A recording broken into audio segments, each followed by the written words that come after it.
Tony अकेली माँ थी। उसने अकेले ही अपने घोंसले को सजाया था और अपने दोनों बच्चों की परवरिश कर रही थी। गुड़िया थोड़ी समझदार और शांत स्वभाव की थी। वहीं टोनू नन्हा और बेहद प्यारा था, जो हर बात पर मुस्कुराता और टोनी के पंखों में छुप जाया करता। रोज सुबह टोनी चिड़िया सूरज की किरणों के साथ उठती और अपने बच्चों को जगाकर कहती, चलो मेरे बच्चों, आज मैं तुम्हें उड़ने की एक नई तरकीब सिखाऊंगी। माँ, क्या आज हम सबसे ऊंचे पत्ते तक उड़ सकते हैं? हाँ बेटा, लेकिन डरना मत, मैं तुम्हारे साथ हूँ। सारा दिन हंसी, सीख और प्यार में बीतता। शाम को टोनी दोनों बच्चों को पंखों में छुपाकर कहानी सुनाया करती। एक बार की बात है, एक छोटी सी चिड़िया थी जो आसमान से बात करने चली। टोनू आंखें बड़ी कर सुनता और गुड़िया टोनी से लिपट जाती। उनकी छोटी सी दुनिया में प्यार ही प्यार था। पेड़ की दूसरी ओर रहती थी गोरी कौवी, ज्यादा बोलने वाली, टोनी से जलने वाली।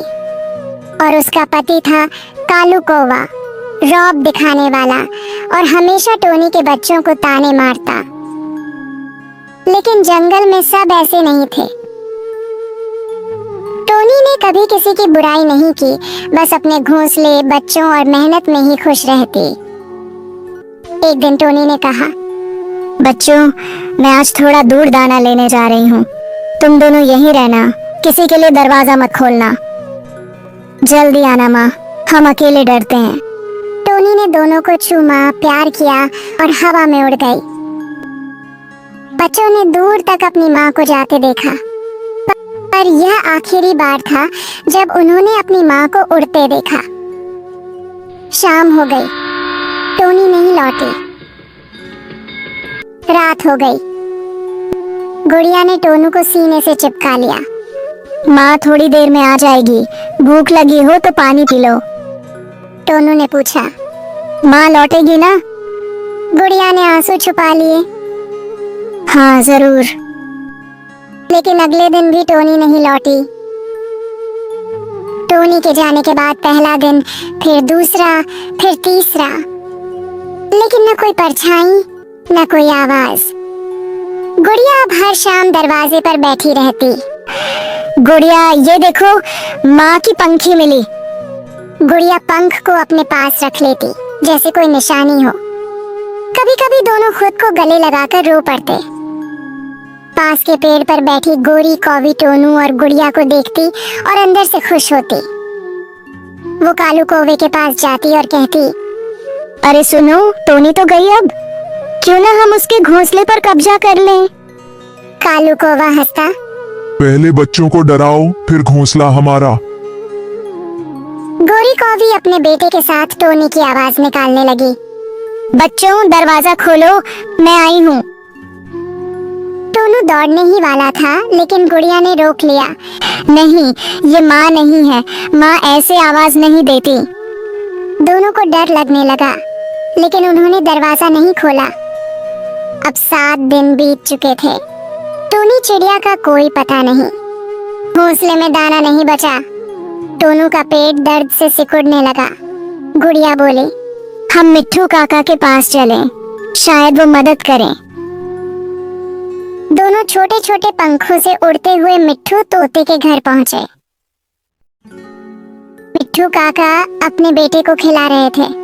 टोनू ने धीरे से कहा, हमें बहुत भूख लगी है, क्या थोड़ा सा दाना मिलेगा? मिट्ठू ने अपनी आंखें चुराईं। माफ करना बच्चों, ये तो मेरे बेटे का बचा हुआ है, पर अगर भूख लगी है तो खा लो। गुड़िया ने झिझकते हुए झूठा दाना उठाया। टोनू ने एक दाना उठाया और रोते हुए कहा, माँ हमें कभी झूठा नहीं खिलाती थी। गुड़िया का दिल फटने लगा। उसने आंसू पोंछे। चलो टोनू, हमें कहीं और जाना होगा। जंगल के एक कोने में रहते थे कबूतर और कबूतरी। उनका घोंसला बड़ा था लेकिन खाली, क्योंकि एक समय उनका बच्चा अंडे से बाहर ही नहीं आ पाया और अब वो दोनों हर दिन उस घोंसले को देखते, आंसू बहाते। उन्हें लगता था उनका घर अधूरा है। एक दिन कबूतर पेड़ से नीचे देख रहा था, तभी उसने देखा दो छोटे बच्चे रोते हुए, भूखे थके हुए एक टहनी पर बैठे हैं। कबूतरी भागी भागी आई। वो बच्चों जैसे लगते हैं। कबूतर और कबूतरी उड़कर उनके पास पहुंचे। तुम दोनों यहाँ ऐसे क्यों बैठे हो? गुड़िया ने सब बताया। कबूतरी रो पड़ी। हे भगवान, ये बच्चे बिना माँ के रह रहे हैं। उसी समय आई मीनू काकी, एक बूढ़ी समझदार चिड़िया। उन्होंने सिर झुकाकर कहा, टोनी अब इस दुनिया में नहीं है, किसी शिकारी ने उसे मार दिया। टोनू जोर से रोने लगा। गुड़िया कांपती आवाज में बोली, अब हमारा क्या होगा? कबूतर ने दोनों बच्चों को अपने पंखों में समेट लिया। अब तुम हमारे हो, हमारे बच्चे। कबूतर और कबूतरी ने अपने घोंसले को फिर से सजाया। नए तिनके, फूलों की खुशबू और ढेर सारा प्यार। गुड़िया और टोनू को हर रोज दाना मिलता, प्यार मिलता और कहानियां भी। धीरे धीरे बच्चे मुस्कुराने लगे। टोनू कहता, माँ जैसा नहीं, पर बहुत अच्छा है। गुड़िया सिर झुकाकर एक कहती, हमारी नई माँ बहुत प्यारी है। बूढ़ी कौवी ने जब देखा कि बच्चे खुश हैं तो जल गई।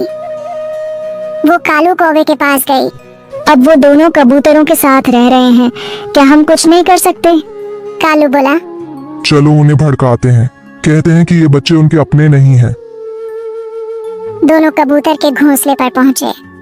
तुम दोनों पागल हो क्या? ये तुम्हारे नहीं है, किसी और के बच्चे को पालना ठीक नहीं। हमने इन्हें जन्म नहीं दिया, पर दिल से अपनाया है। कबूतरी बोली, हम माँ बाप बनने के लायक थे, भगवान ने हमें ये तोहफा दे दिया।